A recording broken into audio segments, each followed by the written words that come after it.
Sea bienvenido a mi morada. Entra en el castillo por su propia voluntad. No avanzó hacia mí, sino que permaneció más allá del umbral semejante a una estatua, como si el saludo le hubiera petrificado. Sin embargo, apenas hube franqueado el umbral, vino hacia mí, casi precipitándose a mi encuentro, y con su mano tendida asió la mía con una fuerza tal que me estremecí de dolor, tanto más cuanto que aquella mano tan poderosa estaba helada como la nieve, por lo que semejaba más la mano de un muerto que la de un vivo. Sea bienvenido a mi morada, repitió. Entre por su propia voluntad, entre sin temor y deje aquí parte de la felicidad. Ustedes entrarían. Yo si fuera Jonathan Harker lo pensaría 2 veces. Bueno, Drácula Es una novela epistolar de Bram Stoker que fue publicada en el año 1897 y se le considera un gran exponente de la literatura gótica. Después vamos a decir por qué. La obra dio vida al mito del vampiro, aunque ya existía antes y ha sido tratado por otros escritores en su momento, como por ejemplo Sheridan Le Fanu con Carmilla, John Polidori con El vampiro, Edgar Allan Poe, entre otros. Por supuesto que Drácula no fue la única novela de Bram Stoker, pero sí la más reconocida, aunque sería famosa muchos años después de su muerte cuando empezó a ser adaptada al cine. Cabe destacar que no muchas producciones cinematográficas pudieron recrear la gran fuerza poética de la novela original. Seguramente ustedes conocen la película Drácula, que fue dirigida por Francis Coppola, publicada en 1993, y que fue protagonizada por Gary Oldman como Drácula, Winona Ryder como Mina Harker, Keanu Reeves como Jonathan Harker y Anthony Hopkins como Van Helsing. Esta película es la que más se asemeja a la obra original, excepto por la adaptación del final, que nos muestra a un Drácula enamorado que viaja a Londres para encontrarse con su amada fallecida.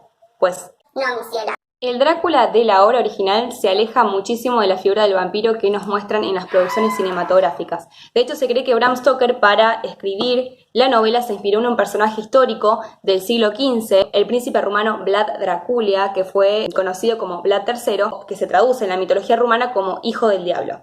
Se cree que este personaje histórico nació en Transilvania en 1431, lugar en el que se ubica el castillo de Drácula en la novela, y que en sus 3 periodos de gobierno llegó a matar más de 100.000 personas con una técnica que era reconocida en ese momento en la guerra como la técnica del empalamiento. Tranqui.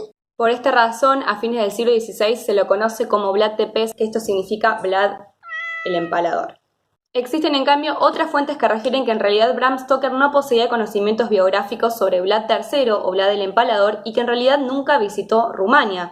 Wow. Sin embargo, cuando leemos la novela y vemos la gran fuerza descriptiva que tienen los lugares y los paisajes que recorre Jonathan Harker para llegar al castillo de Drácula en Rumania, desmienten esta teoría. Vamos de lleno al argumento de la novela. Como dije, se trata de una novela epistolar. ¿Qué quiere decir esto? Que se encuentra estructurada en cartas o en diarios en los cuales los personajes van registrando lo que viven diariamente, es decir, todos los sucesos extraños que van presenciando. La novela comienza con el registro que hace Jonathan Harker en su diario sobre el viaje que realiza desde su hogar, Londres, hacia Transilvania, el castillo de Drácula.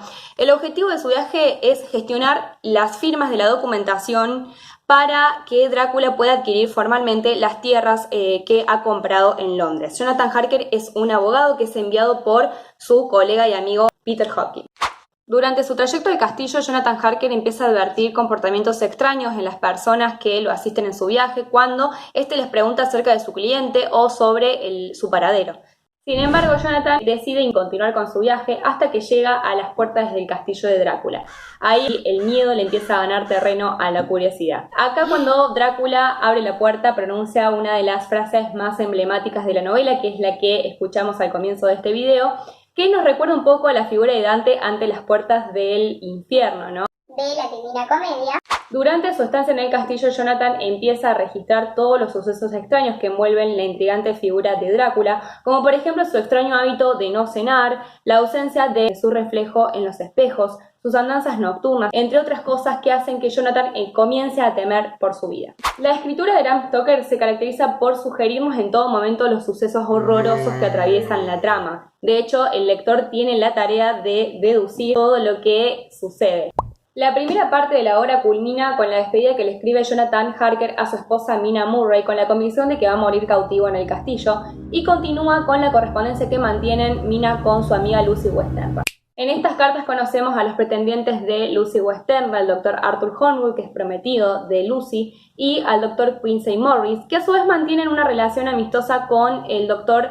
Seward. El Dr. Seward es una figura muy importante en la novela porque va registrando los comportamientos extraños que tiene diariamente su paciente, el señor Ranfield, ¿sí? El señor Ranfield posee una extraña conexión con la figura de Drácula. La llegada de Drácula a Londres coincide con una tormenta de dimensiones extraordinarias, nunca antes vistas, y comienzan a suceder cosas extrañas en torno a los personajes. Por ejemplo, Lucy Westenra comienza a tener largos letargos durante el día y durante la noche sufre sonambulismos. En estos sonambulismos su piel pálida abandona ese aspecto moribundo para adquirir colores de gran vitalidad y de gran sensualidad. La figura de Drácula se mantiene tras bastidores en la segunda parte de la novela. Sabemos de su presencia de acuerdo a los indicios que va dejando en sus víctimas y que los doctores van desentrañando para poder encontrar el origen de estas enfermedades que aquejan a los personajes.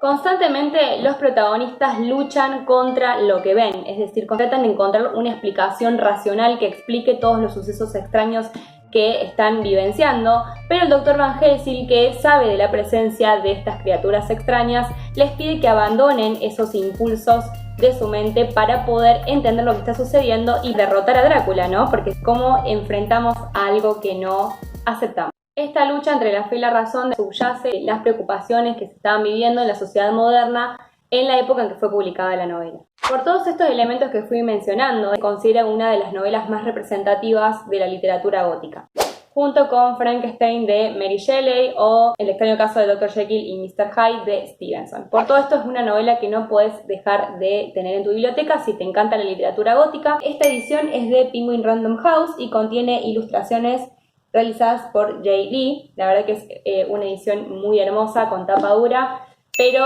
podés encontrar muchísimas en el mercado. Hay una que tiene prólogo de Alberto Laiseca, que también está muy interesante para poder leer. Espero que te haya gustado el video y nos vemos.